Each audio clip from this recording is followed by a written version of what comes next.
Hello and welcome to my channel. This video is going to be quite important for all those who have registered for their NISM certification that is related to Mutual Fund Distributors 5A module.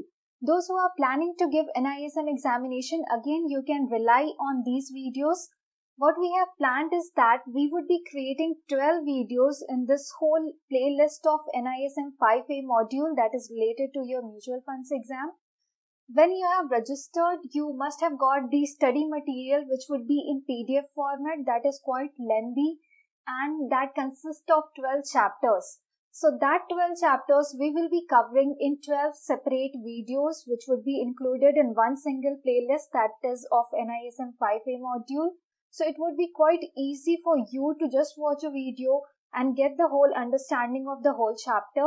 And at the end, I will also be including 10 MCQs, so that would give you a practical experience of the questions that will be asked to you in your exam. So these 10 MCQs are related to the most relevant and repeated question in previous exams.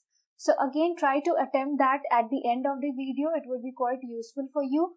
And before that, I would be explaining you the whole chapter, that is chapter 1, Investment Landscape.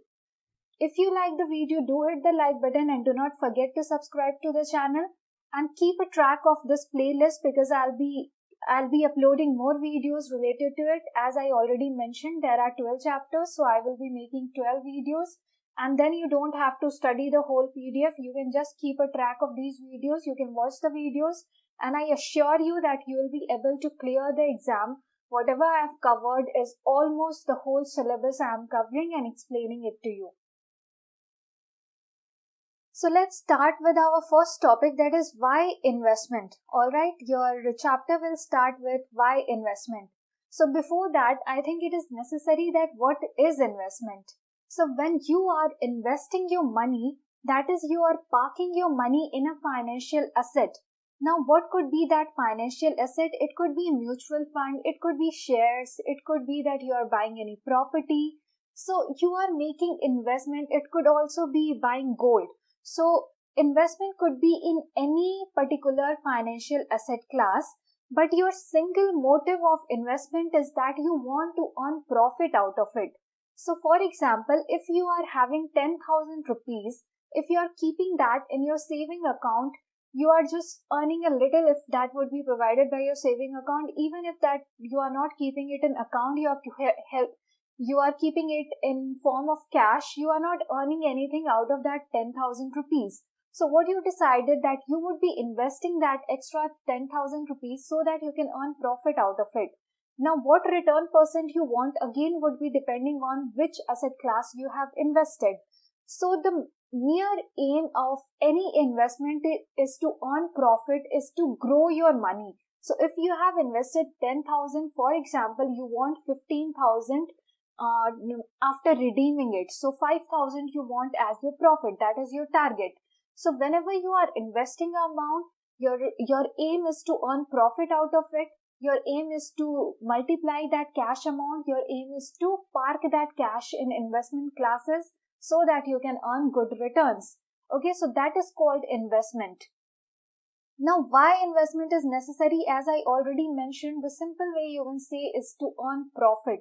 I'm investing because I want to earn profit, and that profit would help me meet my financial goals. Alright, so here is the link.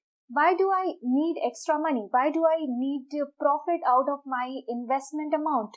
Why am I taking risk? Because my investment, we know that there could be risk in certain asset classes like shares. There are a lot of risks, so my invested amount can even go in loss. Why I am taking that risk?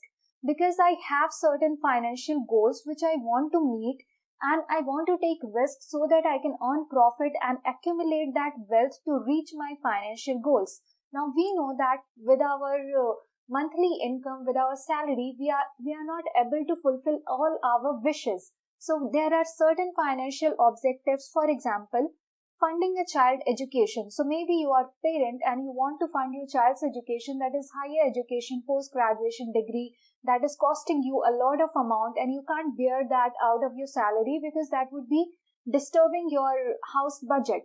Now that is the reason that you want to accumulate certain wealth, because by the time your child will grow up and would go to pursue higher education, that would be more costly, and you would be having accumulated wealth to fulfill your child's wishes of higher education.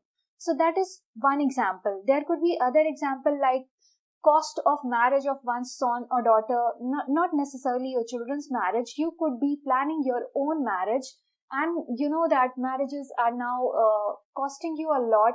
So planning about the budget that would be involved in your marriage, buying a vehicle, buying a house, funding your retirement, all these are certain examples of financial objectives. Now, these are certain financial objectives that we are not able to manage with our salary or monthly income that we are getting. We need to make investment. We need to multiply our money by parking them into different asset classes. Now, if that is financial objective, what is financial goal? So, whenever we are trying to certain the amount and the timeline with our financial objective, that is called financial goal. Okay, so this line again I'm repeating, it could be asked in your multiple choice question that what is financial goal. So whenever any financial objective or any of your objective, if you are attaching like how much money, that is amount that you would be required, what is timeline, that for what the period you want to keep the investment, it could be 3 years, 5 years, after 3 years you want to buy your house, after 5 years you are planning to buy a vehicle. So there need to be a timeline, there need to be amount, that what would be the price of the vehicle which you are thinking of buying. So what would be the price of the property which you intend to buy after 3 years of time. So how much amount will be required. So once you put that amount and timeline to your objective, that becomes a financial goal. And to meet that financial goal, we do investment. So it is easy. You just try to understand it. Next point that you keep in mind that short-term versus long-term goal. So you can define it as short-term and as long-term goal. Like for now, I am not having any financial goal, but I just save some amount out of my monthly income. For example, I am saving 5,000. Now, I don't want that my 5,000 rupees have the same value and it is not multiplying, it is not adding anything. So what I do, I invest my 5,000 amount in certain mutual fund scheme, which I think is suitable for me, and I don't have to give much time as I have to give in looking after shares and analyzing. So I better decided to park my monthly savings in a mutual fund scheme that I believe is good for me. So that is like short-term goal. I'm not planning for anything, but what I have decided is just multiplying my money. So maybe after 1 year only, I will redeem my money. I will take my money back and I'll use it as per my wish at that period of time. So short-term versus long-term goal you need to identify, but there could be long-term goal. As I said, your children's education, your marriage, buying a house, you may have kept a timeline for that. For example, 3 years, after 5 years, you want to do this. So if that is, this timeline should be 3 years, generally we take. Like if you have invested for more than 3 years, it is called long-term goal, long-term financial investment. If you have invested for say 1 year or less than 3 years is also considered as short-term goal of yours. So you need to identify what is your financial goal. Is it a short-term goal? Is it a long-term goal? Again, the next point is financial goal, time horizon and inflation. You need to keep these three in mind. When we are talking about financial goal, like we are just taking an idea of present time, right? So for example, that I have to manage my higher education after 2 years of time, alright? So today the cost of that institution in which I want to pursue my post-graduation, that is 5 lakh rupees.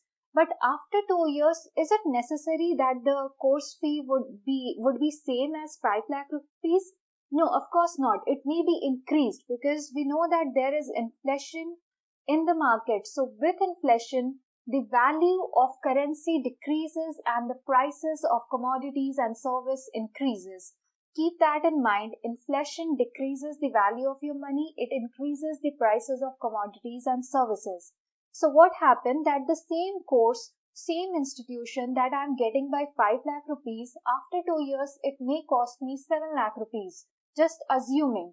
So do I need to prepare for that 7 lakh or should I prepare for this 5 lakh? Of course, I need to prepare for the 7 lakh rupees because I have to invest that much of amount. After 2 years, I need to get 7 lakh rupees and not 5 lakh rupees. 5 lakh is present value, 7 lakh is my future value. So if I am investing for a future goal, I need to find out the future value of my investment. So this is what matters, your financial goal. Keep in mind the time horizon and do not forget the inflation. So for example, today if the inflation rate is 4 to 5%, you need to beat the inflation by your investment. So if you have make investment, try to earn return percentage that is higher than inflation.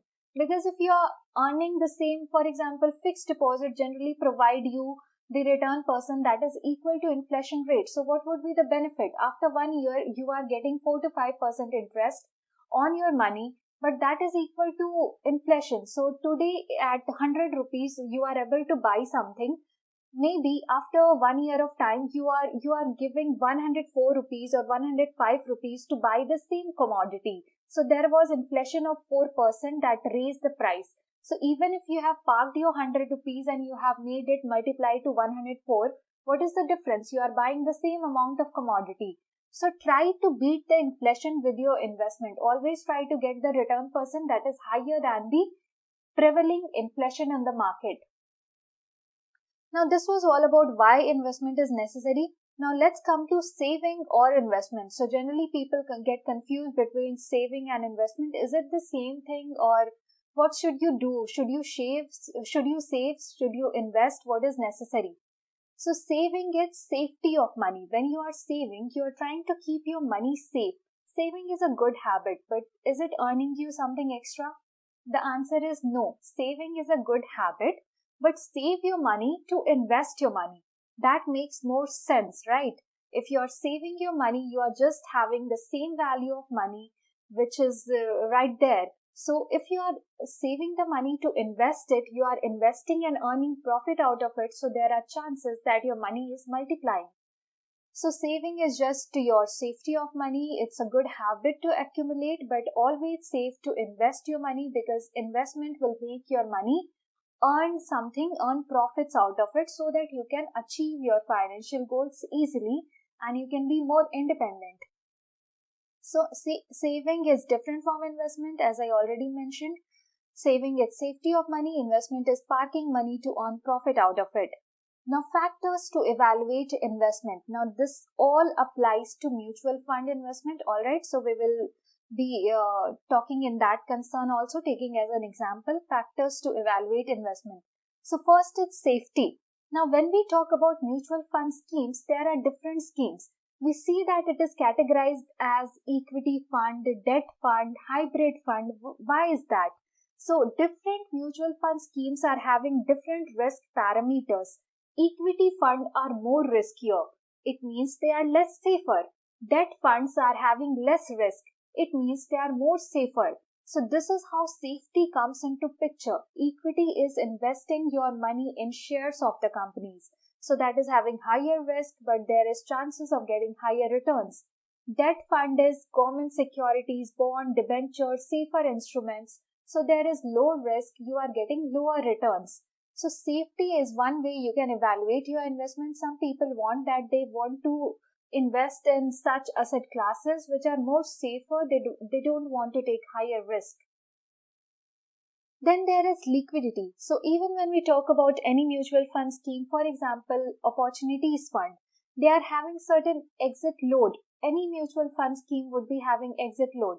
Now exit load is that define your time period. So as I took for example opportunities fund, it exit load ranges between 15 days to 1 month. So if you redeem your money before 15 days, for example, you would be paying extra charge. That is your exit charge. You have to keep your money for at least 15 days. Of course, you can redeem, but you will be charged extra for that if you redeem before the time. If you redeem after 15 days, redeeming means selling your mutual fund units and getting the money out of it. So if you redeem after 15 days, that was an example of opportunities fund, you won't be paying any exit load or exit charges. So this is how liquidity matters. Liquidity means selling your mutual fund unit, selling your shares to get your money back. So liquidity, whenever you are trying to make investment, you try to identify how liquid an asset is. So for shares, for mutual funds that are open-ended funds are more liquid because you can enter and exit from the mutual fund scheme as per your wish. But when we talk about close-ended fund, you need to be invested for a certain period of time. So that is less liquid as compared to open-ended fund. Okay, as we will move on to further chapters, you will get to know all these concepts very easily. Then there is return. So you also see that different mutual fund schemes, there are return parameters that you can expect on the basis of past performance. So what return can you expect from any particular mutual fund scheme, that is also mentioned. I'm here taking an example of mutual fund. You can evaluate any investment. It could be your shares, it could be your gold, it could be properties. So there are different asset classes where you can make investment and you can analyze on the basis of same parameter. Convenience, again, it becomes more convenient that when you are using website, you are easily buying and selling the fund and the shares, so it becomes more convenience for you. Ticket size and taxability. So also we see that mutual fund provides you economies of scale as an advantage. Economies of scale means all the investors, their money is pooled together and then they are parked into different investment avenues to earn certain percentage to meet their financial objective, that is same. So ticket size here matters. More the invested amount, more is the chance of getting good return. Taxability, again we see there are many funds which provide tax advantage. So there are tax advantage fund, there are equity linked savings schemes, so saving funds, tax advantage fund. All these funds provide you some kind of tax deductions when you are making investment into it. So that's also another factor to make your evaluation. Other than that, there are certain taxes involved even in shares. When you are investing in shares, there are short-term capital gain tax, there is long-term capital gain tax. So you need to evaluate how much would be the cost charge, how much could you earn the profit out of it. So that is called factor. These are the factors to evaluate any investment. Now let's come to asset classes. So basically in your chapter, these are the asset classes mentioned over here. Real estate. Now real estate is again an asset class where most of the people make the investment to earn good returns, because we know that the properties value, the real estate, land, buildings, all the values increases rapidly. So it could be in physical asset form. Maybe you are buying residential or commercial property that is in physical form. It could also be in financial form nowadays. So there is real estate mutual fund, there is real estate investment trust, infrastructure investment trust, which we also call it REIT, InvIT. So all these are financial assets that try to invest your money in real estate property. So you are directly not able to buy the property, but with your shorter amount of money, with your lesser amount of money, more good to say, so lesser amount of money, if you are able to invest in real estate properties, if you feel that there is potential of growth. So first asset class is real estate. Then there is commodities. Now commodities could be gold, silver, gold funds, commodities, ETFs. So these are generally called commodities. It could be metals. It could also be agricultural commodities like spices and all. They are traded on multi-commodity exchange. Then there is fixed income asset classes, which are the most secure one. It could be fixed deposit, recurring deposit, your endowment plan, money back plan, public provident fund, all these schemes, and then debentures, bonds, debt mutual funds. They try to provide you a fixed income. They provide a guaranteed return. So there is not higher risk. You know that you would be getting this much of return. So you have invested your amount for a certain period of time, and once your time period completes, the policy matures, the deposit can be redeemed, the mutual funds can be, you can redeem that after a certain period of time and you can get a fixed income, right? So these all are the categories involved in fixed income asset classes. Then there is equity asset class, which is generally shares. So blue chip companies, you can invest in blue chip companies, are those which are more stable and has given a growth prominence in quite longer period of time. They are having more recognition, larger network and branches overall in the country. So blue chip companies are again highly valued companies. Then there are mid-cap companies, more good to say, small cap companies, large cap companies, unlisted companies, foreign stocks, equity mutual fund, exchange traded index funds. So these are all the types of mutual funds. And then all these companies where investment could be made. As I already mentioned, equity is nothing but shares of any company. So when you are buying any equity mutual fund, you can understand that the fund is investing in shares of certain companies. That could be blue chip companies, it could be mid cap, small cap, large cap, as I already mentioned. So with the more we will move to the next chapters, we will get to understand about all these. It has been mentioned very clearly. For now, this much is enough. Hybrid fund again is try to make a balance between debt and equity. So some proportion will be invested in equity, that is riskier fund. Some proportion will be invested in debt, that is less riskier. So there is a type of hybrid where you can take a balanced risk, right? And then there is others asset classes which are not so famous in our country, but in other countries these are also an investment option. That is rare coins, art, and all these things. All right. Now let's move to investment risk. So whenever you are making investment, what could be different type of risk involved?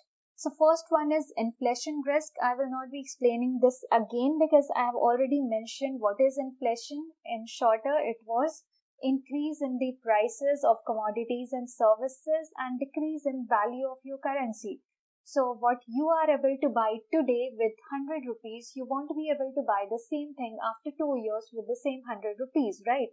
So that is inflation. The prices has been increased and the value has been decreased of your money. So there is inflation prevailing. Inflation you can thus easily understand. This risk is always involved. So you want to earn return percentage that beat the inflation rate at least.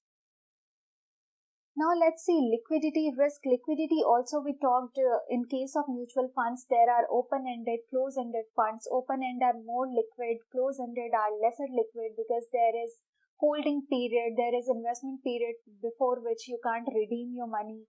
In the same way, when you are investing your money in real estate, physical properties, you know that it is not so liquid because once you plan to sell your land, you have to go through a lot of documentation. You would have to look out for the purchaser of that particular land who would be able to buy your property. So that's not more liquid that today you have planned, you have sold and you get the money back. No, it would involve a longer period of time. So this is called liquidity risk. However, if you have invested in shares, which is very liquid shares that most of the people are buying and selling, so there would be lesser risk of this liquidity. Once you plan that you need to sell this share right now because the prices are high, you would be selling the share and you will be getting the money back into your account. So that is more liquid as compared to the buying properties and all in physical form. So this is where the liquidity risk comes into picture. Then there is credit risk. Okay, so this is mostly in the case of bonds and debentures, where what happens that you are investing your money and you have been promised with certain coupon that you will be getting, or what we call in easy terms, you will be getting certain fixed return percent along with your principal invested amount. Now what happens if the company, if that particular corporate who has issued the corporate bonds to you, they are not ready to pay back you the extra amount. They are just paying back you the principal amount that you invested, but they are not giving you any additional return. So that there is credit risk involved. In that case, what happens, this is referred as credit risk, that you have invested because you thought you will be getting return. They said that they would be providing you a fixed return, but they didn't. So there was a credit risk involved. That's why we always say that credit rating we need to check. In case of bonds and debentures investment, there are credit ratings. Higher rating means you could be more secure and the company won't do anything bad about it. So again, there is market risk. Market risk is like, for example, in stock exchanges, there is trading being done. So there are buyers and sellers. Now, sometimes what happens that these investors who are buying and selling certain shares of the companies. They sometimes overvalue a particular company, they sometimes undervalue a particular company. So you will see that for no reason, one company, their share prices has rise extremely well. So that was because the company has been overvalued by the investors. It has been like people suddenly looking at the news or something, they have this feeling that this company will do a lot better in the future period of time. They don't analyze the business performance of the company or anything, but they just make this prediction and they invest a lot of amount in that particular company. They keep on buying the shares of that particular company, which overvalues the share of that company, and thus the prices rise a lot. So this is called market risk. Once the company will go bankrupt because you didn't look at the company's performance or business performance, you just relied on your own predictions. So once the company will go bankrupt, what happened? There would be huge losses you would incur. All your invested amount, you may be incurring a lot of losses. So there is always market risk involved. Now this sounds all very fearful, but these risks you can always manage with good understanding and knowledge in this particular field. So whenever you are investing in share, whenever you are investing in mutual fund, try to have more and more knowledge so that you can be comfortable. You know what decisions you are taking, you know what fund is good for you, you know which companies would be performing well. So you are trying to manage the risk, then you can rely on higher returns. But once you are not having any knowledge and you just jump into these sectors, these investments, then of course you can incur losses as well. So then there is interest rate risk. Again, interest rate is quietly related to the bonds and debentures. So once the interest rate rises, by the RBI related to banks, the bonds and debentures, the return percentage, they decreases. So it goes hand in hand.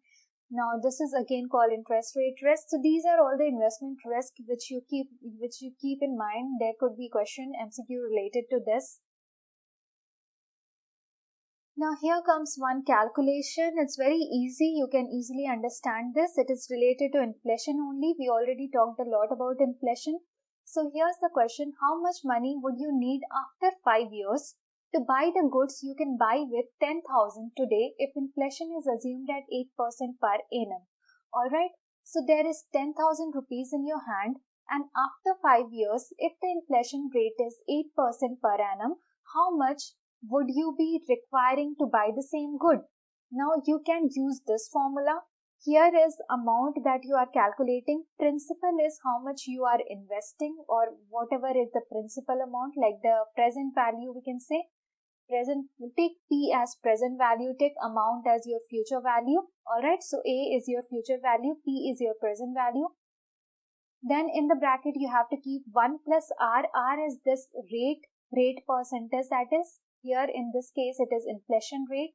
So R raised to power N. N is your number of years, your time period, whatever it is, so number of years. Just keep the values in the formula. 10,000 is the present value, 1 plus 8% is, when you will be converting this 8%, it will come to 0.08, that is 8 divided by 100. So 1 plus 0.08 raised to the power 5.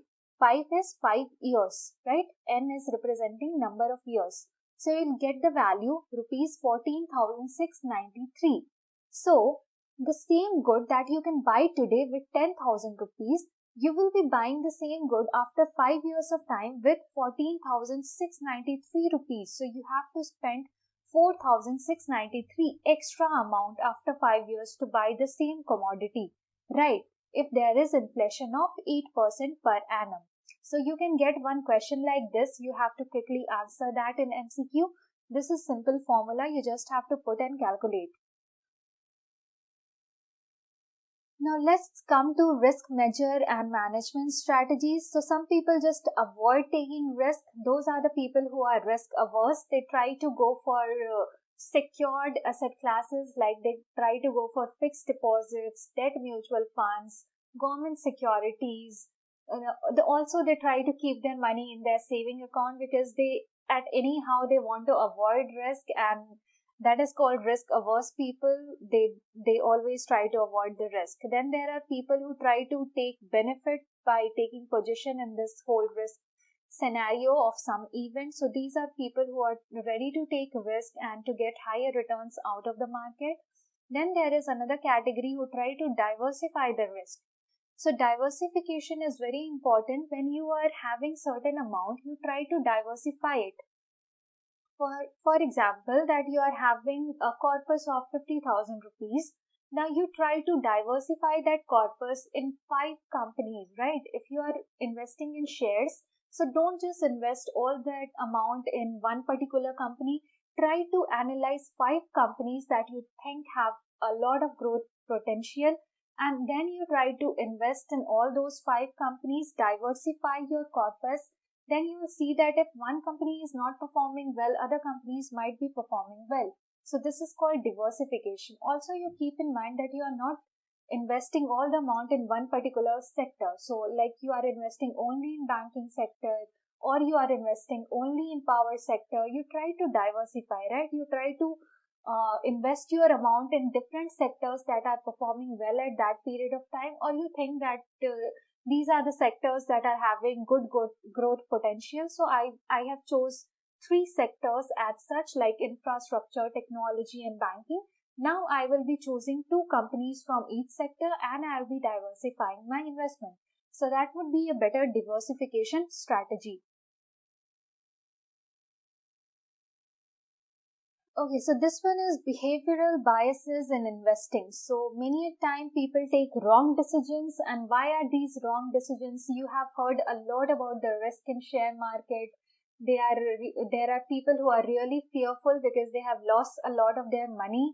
So why does this happen, that they are not taking the correct decision? They are not having a good understanding. So here are some behavioral biases which they are caught in. First is availability heuristic. You generally believe what you have experienced, what you have seen. So you will, when you go to invest in one particular company, you have your own experience with it. You don't analyze that company's performance. You don't know much about that company, but because you don't have a good experience with that company, you decided that you want to be investing in that. Now this is called availability heuristic. Based on your own experience, you are judging a particular investment, right? So investment is different from your experience. Whenever you are making investment, try to make investment on the basis of the growth potential of that particular investment class, growth potential, the business performance, all these things you need to consider. Then there is confirmation bias. Now this is a tricky one. What you do, that you decided that you would be investing in shares of State Bank of India, right? For example, now you are trying to look out for news that would confirm your decision. Now you're trying to see all the positive news related to SBI. So their profits has grown, their revenue is increasing. You are not seeing any negative side of it. Whatever positive news you are filtering, you are just confirming that, yeah, my decision was correct. You are not getting deep into it, right? So that is called confirmation bias, that you are confirming what you have already decided. There is another process. You need to first analyze, then you need to confirm that, yeah, okay, this one is good for investment. Here you are confirming first, and then you are analyzing. So what's benefit? Like, firstly you have decided, and then you are analyzing. If you have to invest in the same, what's the benefit of analyzing that share? Alright, so this is called confirmation bias. Then there is familiarity bias. So familiarity bias is that it's better that I invest in something I know rather than investing in something I don't have any idea about. So this happens a lot of time, but because this is also a good strategy for some people, but not for all, because you are missing out on opportunities. If you know only one company, you are keep on investing in that particular company only. You don't know that there are other players in the market. So there is lack of knowledge, right? You are familiar with only few options, and you are like people who are familiar with only fixed deposit. So they would be investing in fixed deposit only. They would be parking all their money in fixed deposit. They won't look for mutual fund shares, other investment options. Why? Because they are fearful. They don't want to explore other options. So this is called familiarity bias. Don't get into trap of this. Then there is herd mentality. What most of the people are doing, I'll be doing the same. So I don't have my own mind. Most of the people are saying that I should make an investment in this particular mutual fund scheme. So I don't know whether it is good for me or not. It is more riskier. It is having higher risk, or what is the return percent, what is past performance, anything. I haven't analyzed anything. I haven't asked anything. But because most people have invested in this particular scheme, I will be also investing in that same. So this is called herd mentality. You are following a group. You don't have your own mind to decide. Then there is loss aversion. So these are people who always try to avoid the loss, so they are secure and safe. Like if they are having their money, they would be keeping that in their saving account or fixed deposit account. So they are very loss averse. They don't want to take risk and explore other opportunities. Overconfidence, again, there are people who get into this overconfidence. They think that they are having a full knowledge of the market, and then they get into trap of this. Always they do the same, follow the same pattern, and they don't listen and they don't analyze much. They have just decided, and overconfidence about their decision. Recency bias is again what you have recently seen, that comes into your picture again and again. So you try to get into trap of this before making an investment decision. Okay, so these are certain behavioral biases which need to be avoided in investment. As per your theoretical concept, you need to know all this thing. And yeah, it is practically also, once you will start investing, you will get through this all emotions and these biases. Then you will realize that how important it is to have knowledge and then get experience. So it is always my advice that whenever you start investing in mutual fund or shares or any such thing that you are not having much knowledge about, you start with a lower amount, right? So whatever you are having, like 1,000 rupees, 5,000 rupees, that won't affect your financial condition. Start with that amount so that you get an idea. Keep investing with smaller amount. Once a time you'll get good knowledge, you'll get good practical experience of investment, then you can try and make larger decisions. So don't directly jump to by investing larger amount. Now comes risk profiling. So whenever we are trying to analyze the risk taking ability of any investor, we need to profile these three things. That is the need to take risk, the ability to take risk, and the willingness to take risk. So how much risk an investor should take at a particular age? Okay, so risk profiling depends on various factors, like how many family dependents you are having, what is your monthly income, what is additional sources of income, how would your family be affected if you are investing certain amount and you lose that amount.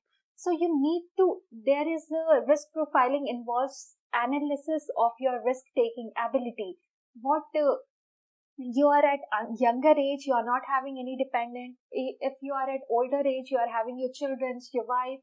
So there are a lot of dependence on you. So your risk taking ability will be lesser as compared to that younger people who is not having so much of dependent at that particular time.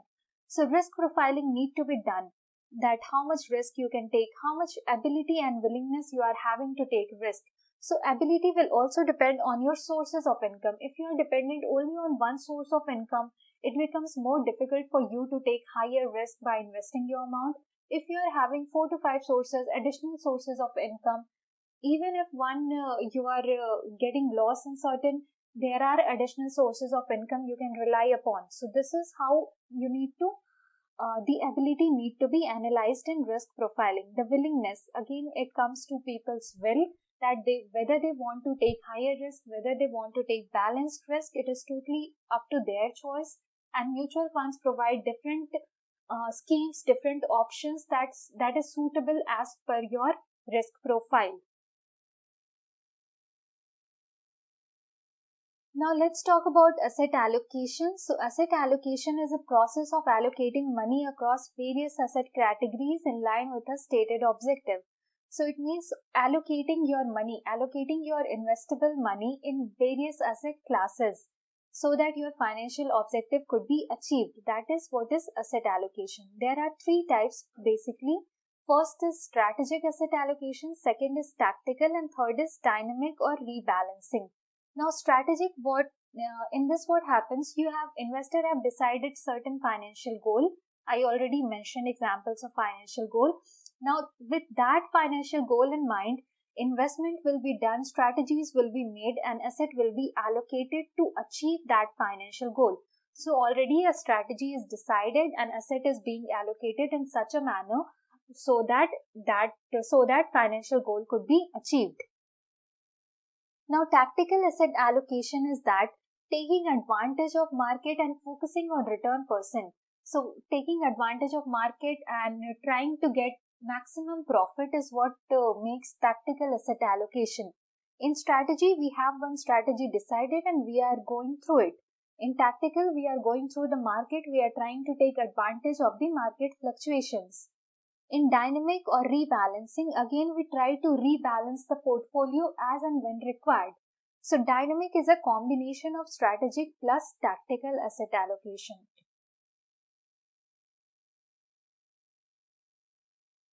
Okay, so here comes your MCQ time. We have already covered the whole chapter. Now very quickly you try to solve all these MCQs. There are 10 questions. Question 1 is, which one of these is not a factor to evaluate investment? Your options are option A, safety, option B, liquidity, option C, return, and option D, reachability. So the correct option is option D, reachability. Question 2, which one of these is not an asset class? Your options are option A, commodities, option B, mutual fund, option C, stock or equity, option D, real estate. And the right answer is option B, mutual fund. Question 3. Choose the correct type of asset allocation. Option A, credit, inflation and price. Option B, diversification, rebalancing and strategic. Option C, strategic, tactical and dynamic. Option D, heuristic, confirmation and familiarity. So the correct option is option C. Select the one that is not type of investment risk. Option A, cyber risk. Option B, inflation risk. Option C, market risk. Option D, credit risk. The correct option is option A, cyber risk. Which one of the following statement perfectly defines loss aversion? A, the ability to take high risk for profitability.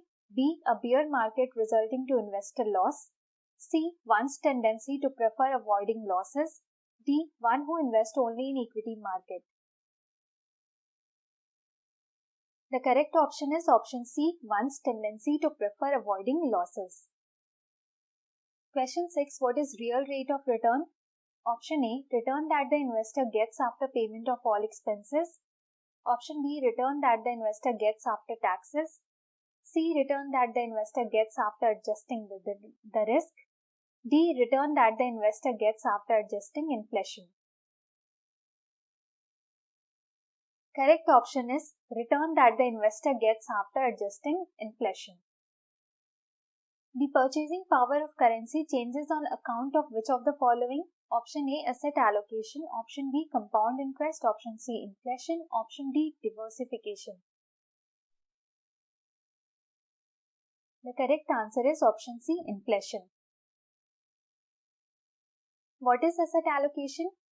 Asset allocation is keeping certificates of the physical securities in proper places. Option B, allocating the available money to all the securities available. Option C, allocating the right proportion of funds to equity, debt and money market securities. Option D, none of the above. So the correct option is option C. In order to ascertain risk appetite, the following must be evaluated.